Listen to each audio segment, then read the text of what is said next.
everybody, I'm your host, Edge, and just when I thought I was done with the old 2017 hat and glasses, I'm breaking them out again, because I got another list for y'all. The worst movies of 2017. The movies that are most likely to get a big ol' whopping turd emoji, a really low percentage, maybe an F, you know what I'm saying? They're gonna be duds. So let's count them down, starting with the movies that are beginning, kinda alright, okay bad ones, to the just awful bad ones at number 1.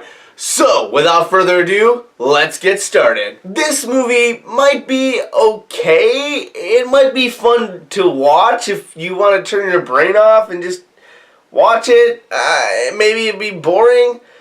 Pirates of the Caribbean, the 5th one, right? It's the 5th one. I honestly lost track because the first one's the only one I really care about. It's a great, awesome movie that I can watch over and over again, but after the first one, this franchise seemed to just derail, and as it went on, it seemed about more making money off Johnny Depp as Captain Jack Sparrow and just bringing characters back from the dead for no reason at all. And it didn't have that lightning in a bottle that the first one captured, and I just doubt this one will be any different. Maybe this will be the Pirates of the Caribbean sequel that'll make it good again, but I really don't think so. So I'm probably not even going to watch this movie. Maybe wait for a red box, see what Metacritic has to say. But on to number 9. My old enemy. Cars sequels. If you know me, you know I hate Cars 2. I despise Cars 2. I am a huge Pixar fan. I've seen everything Pixar's come out with. And they're just great at telling original stories. And they're great at getting the storytelling formula down pat. And in the world where there's all these crappy storytellings going on, Pixar seems to nail it again and again. But with Cars 2, it was just about making toys, making money. Everything wrong with Hollywood is just shoved into Cars 2. Making a side character, a main character just because he was popular. I could go on and on about Cars 2. So I'm just going to stop and say, yes, the trailers have looked more interesting. They're focusing on a certain aspect, trying to appeal to a bigger audience right now, saying this might be the kind of darker, kind of grittier. This is going to be good. It's going to have the message of someone old having to adapt to the new. And I don't think it's going to be good. I just don't. Speaking about car movies, we're getting another car movie. A fast car movie. A furious car movie. Fast and the Furious 8. Or no, sorry. Fate of the Furious. Yes, the F words and number combinations always confuse me because this franchise has gone on too long. They've completely abandoned their street racing roots, and they've abandoned the laws of physics. And now Dominic is abandoning his family, and it's going to be a shoehorn message about family and betrayal, along with Dwayne Johnson and Vin Diesel doing car stuff and tough guy stuff and explosions and tanks and this and look at all this stuff we can cram into a movie. It's a Smurf. Smurf. Not another Smurf and Smurf movie. Are you smurfing me? The Shack. Now, not only does The Shack conflict with my personal beliefs on Christianity. I'm a Christian, big surprise. What? Christians do nerdy YouTube channels? It's so weird. Not only does it conflict with my personal beliefs, because as a Christian, I think this book is complete what we in Christian circles like to call heresy. This book is just heretical as crap for a lot of reasons, and I'll leave a link in the description for all you those who don't believe me and care about this thing of why this book is heretical. But also, this is exactly what it seems. It's going to be a melodramatic movie about a kind of Christmas Carol-esque Christian movie about a thing, and it's going to be sad and sappy and everything, and it's not going to be interesting. It's going to try, but it's not going to be interesting, and it's an already marketed book that's popular in Christian circles, and they're going to make some cha-ching off it by making it into a movie. That's all this is. It's going to suck. It's going to suck. Sorry. It will. So, you know, it's only fitting that number 5 on our list is this next movie, because we've already had a Cars sequel on this list. Now, if you know anything about me, you know that I hate Cars sequels and PureFlix movies. And this next movie, The Case for Christ, oh, I have so much problems with it. If you know me, first of all, just saying, made by the creators of God's Not Dead, automatically makes me hate this movie. I've done blogs about this movie. I've done videos about this movie. I think one of my inspirations for even doing YouTube is Kevin McCreary, or Say Goodnight Kevin. You can check out his channel. I'll link it. Lots of links on this video. But, man, oh man, I have so much philosophical, cinematic reasons for hating PureFlix. But even besides that, I watched this trailer trying to keep my mind as open as possible. And Case for Christ is a book about a journalist who was an atheist, and he came to Jesus, which I think's awesome. Maybe you don't think it's awesome, but I think that's cool. I'm a Christian. I think that's cool. I have the book Case for Faith, which is written by the same author. I like that book. I've never actually read Case for Christ, but I kind of know the general idea about it. Just read the book, because this is just another way to make money. It's just like The Shack, and it just, instead of a fictional story adapted, which might be a little better, it's just about a book about facts. And it's like, it's just going to be try to tell a story of this guy's life while just shoehorning and pounding overhead with these facts that I actually kind of like and I think are cool. But it's just like, even in the trailer, it's like diagrams and typewriting. It's like, just read the book, okay? And in the trailer is clickbait. It says, and what happens next changed my life. What? This is the movie equivalent of one of those Christian clickbait articles. This is everything wrong with Christian faith-based cinema. I don't hate faith-based cinema.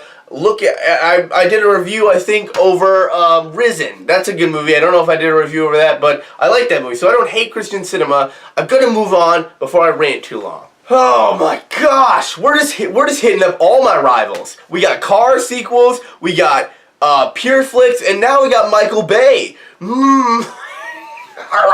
Michael flippin' Bay. There's so much wrong. He's racially stereotyped people in a very negative way, including African Americans and Chinese, Japanese people. What else has he done? He sexualized underage girls. What else did he reuses shots from his old movies. He uses Pearl Harbor and like Bad Boy shots and Transformers, and he's like edits the backgrounds out. Like, how lazy is that?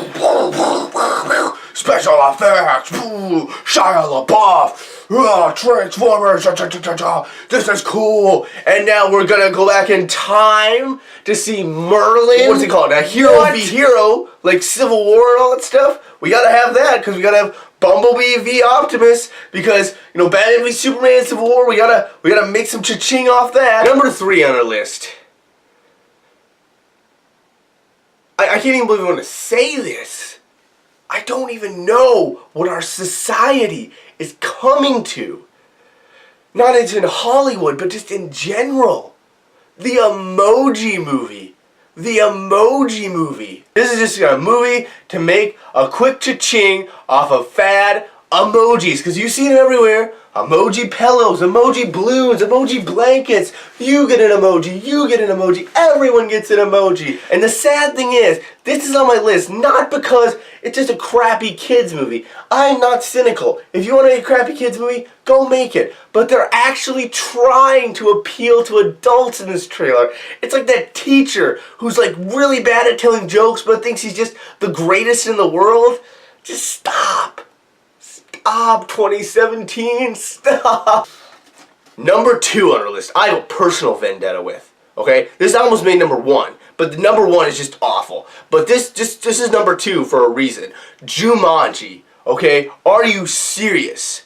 Are you seriously serious? Robin Williams just passed away from us not too long ago, and you're already going to dishonor his memory by making this Jumanji remake with The Rock and Kevin Hart.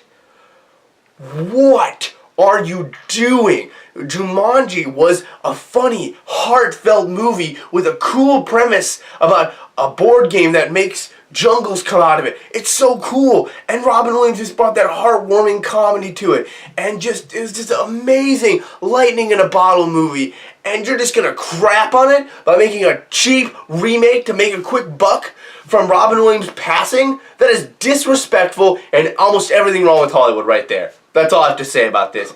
Alright guys, we're running out of time here, but I just want to have a few quick honorable mentions before I get to my number one worst movie of 2017. The first honorable mention is Justice League. Now hold on, don't click away from the video. I want Justice League to be good. I love DC movies. I do, but they've left a bad taste in my mouth, and I don't think it's going to be good. I'm being pessimistic here. I don't think it's going to be good. Maybe you'll surprise me and be really awesome, and Zack Snyder will just pull one out, but I don't think so. The next honorable mention is Pitch Perfect 3. I went and watched Pitch Perfect 2 with a group of friends. I didn't really want to go, but I went because why not? This movie was so crude.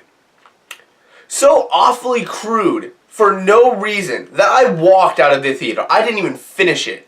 It was awful. Not even funny. And I know it has a certain target demographic in which I'm not included, but it was so crude, not even smart jokes. And I hate that. What has happened to comedy? It used to be so funny and witty, and now we're just making just jokes about female private parts. Like, come on. Like, just what are we doing? I don't know. Maybe you disagree with me. Maybe you think lazy, cheap jokes are just everything right. But I don't think so. So it gets an honorable mention. Didn't really fit on my list because I don't really care about it. But I put it on there because of that. So on to the number one. The number one movie that just makes me want to vomit. That just makes me so upset because of moral reasons, cinematic reasons, storytelling reasons. Just is going to be so awful and it should not be a thing. Is 50 Shades Darker. What in the world is happening to our society? This is porn on a theater screen. That is all this is, and if you just disagree with me, what do you think it is? It's people undressing and doing sexual fantasies on a big screen. That's awful. What has happened to the moral fabric of our society that we're allowing this crap on our screens? And not only that, it's more than that. It's an abusive relationship. It's horribly abusive. If you don't agree with me, people of the BDSM community about this, what this movie claims to be about, have said about this movie that they hate it and it's a horrible misrepresentation of them. If that tells you anything. That's not coming from me, that's coming from them. And also, this is a Twilight fanfic. A Twilight fanfic that someone wrote on their BlackBerry. And it is awful. I watched part of the trailer, not all of it, because I hate this movie, and it was like, okay, I'm going to dinner with you, but because I'm, hungry. Where did you learn how to act? I heard even the actors hate this movie, which could explain the bad acting. This is just an awful movie, awful storytelling. It's a Twilight fanfic, and it shouldn't exist, and it's going to be the worst movie of 2017. As always, thanks for watching. I want to give a quick shout out to my Patreon, Daniel. He donates to the show. If you want to donate to the show and support all my projects, I'm getting better. I got an HD camera now, and I got a microphone. Check this out. Oh, you can't see the microphone. There it is. Check that guy out. It's an awesome microphone. I'm going to get some studio backgrounds here. We're going to make this look all professional. I need your help. Go to patreon.com/yourhostedge. And as always, see you next time.